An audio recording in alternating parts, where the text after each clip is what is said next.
Assalamualaikum warahmatullahi wabarakatuh. Hai semua, salam diplomat. Saya Arfa Rahmawati dan saya siap bikin gebrakan. Hadirnya sang coklit dari Suka Safit Nusantara dikarenakan beberapa faktor permasalahan yang muncul di Indonesia. Hal ini berkaitan dengan keadaan kurang gizi anak-anak. Kita ketahui bahwa dari angka survei di tahun 2022, angka stunting berada di kisaran 21,6%. Sungguh sangat memprihatinkan. Hal ini sangat berkaitan dengan asupan mereka sebagai seorang anak yang ternyata terbiasa mengkonsumsi camilan-camilan yang tidak sehat, yang mengandung bahan kimia dan ternyata mudah dijangkau di masyarakat saat ini. Akhirnya banyak muncul penyakit-penyakit degeneratif seperti diabetes mellitus, gagal ginjal pada anak. Selain itu, selain dari isu kesehatan, Suka Safit Nusantara mengambil isu lingkungan dan isu SDM serta perekonomian. Untuk isu lingkungan sendiri di Suka Safit Nusantara yang awalnya merupakan perusahaan di mana memproduksi keripik pisang dan di sana ada remahan pisang sebagai produk sampingan bisa dimanfaatkan dan bernilai jual untuk menjadi sang coklit. Kemudian untuk isu SDM dan perekonomian, ternyata ibu-ibu yang ada di lingkungan sekitar produksi atau tempat produksi dari sang coklit ini merupakan ibu-ibu korban dari PHK di masa-masa pandemi beberapa tahun yang lalu. Dan ini rata-rata masih mempunyai status ekonomi sosial yang rendah. Dari sang coklit, kita mau menjadikan ini solusi bersama untuk mengatasi 3 hal isu yang kita kembangkan. Isu yang kita angkat di produk dari sang coklit ini. Isu kesehatan jelas dari sang coklit, ini merupakan keripik pisang dari buah-buahan pisang. Pisangnya kita ambil pisang kepok yang premium, yang mempunyai banyak kandungan gizi karena kita tahu bahwa pisang merupakan buah surga. Kemudian kita olah dengan ramuan khusus herbal yang merupakan juga produk alam, merupakan warisan budaya leluhur yang kita kombinasi di sana untuk membantu menyehatkan pencernaan pada anak-anak. Dari bakteri-bakteri yang tidak baik yang ada di bagian usus pencernaan anak-anak, kita bantu bereskan, kita antisipasi di sana sehingga nantinya asupan-asupan makanan anak-anak yang bergizi akan diserap secara optimal sehingga akan meningkatkan daya tubuh dari anak-anak itu sendiri. Sehingga nantinya anak-anak akan lebih optimal lagi tumbuh kembangnya dan akan otomatis bekerja nantinya dengan optimal dan akan menjadi generasi yang berkualitas, akhirnya mereka bisa makin sejahtera. Dan ini sejalan dengan SDGs 2030.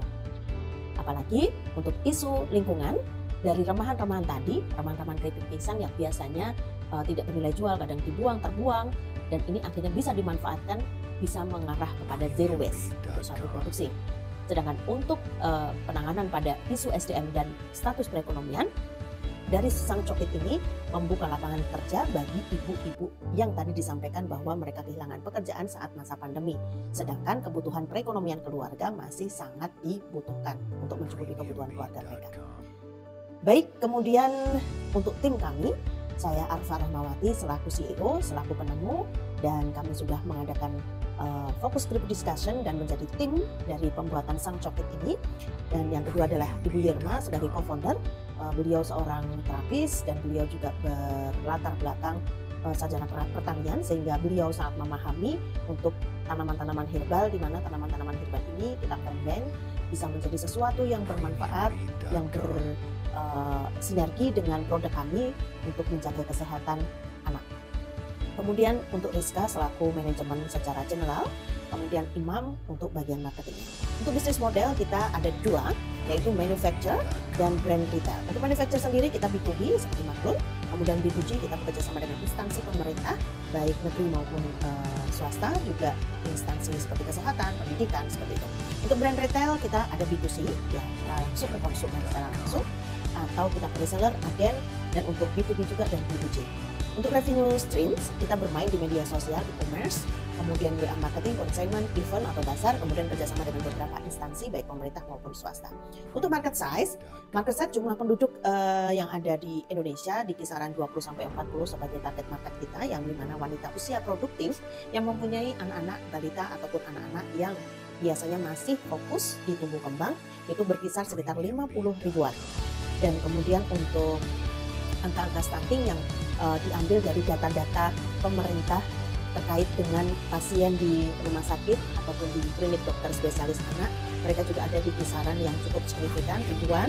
Kemudian ada dokter spesialis anak sekitar 5 ribuan. Dan ini kurang lebihnya kalau kita ambil 1%-nya sangat mendukung untuk market size kita. Market plan-nya kita jelas akan memperluas dari distribusi channel, kita luaskan titik-titik penjualan kita, kerjasama kita. Kemudian kita fokus ke advertise dan endorsement. Untuk financial statement kita HPP 10-30%, operasional dan marketing kita di angka 15-30%, profit 30-60%. Investment kita 375 juta yang kita tawarkan di sini untuk support event dan community, digital marketing, mesin dan manufacture, official store, gaji dan operasional. Untuk milestone-nya di tahun 2004 sampai 2025 kita fokus di local distribution channel, 2026 manufacturing, 2027 distribution channel untuk ekspor dan platform. Kemudian 2028 kita integrated di holistic care for family, school, and clinic. Dampak yang kita harapkan dalam jangka waktu terdekat sampai jauh, yang pertama di kehidupan sehat dan sejahtera yang ada di SDGs 2030, pekerjaan layak dan pertumbuhan ekonomi, industri, inovasi khususnya di produk makanan, infrastruktur, kemudian konsumsi dan produksi yang bertanggung jawab karena kita dari Sukasa Food Nusantara untuk memberikan makanan kesehatan bagi keluarga. Demikian yang bisa saya sampaikan. Saya Alfa Rahmawati dari Sukasa Food Nusantara. Terima kasih. Wassalamualaikum warahmatullahi wabarakatuh.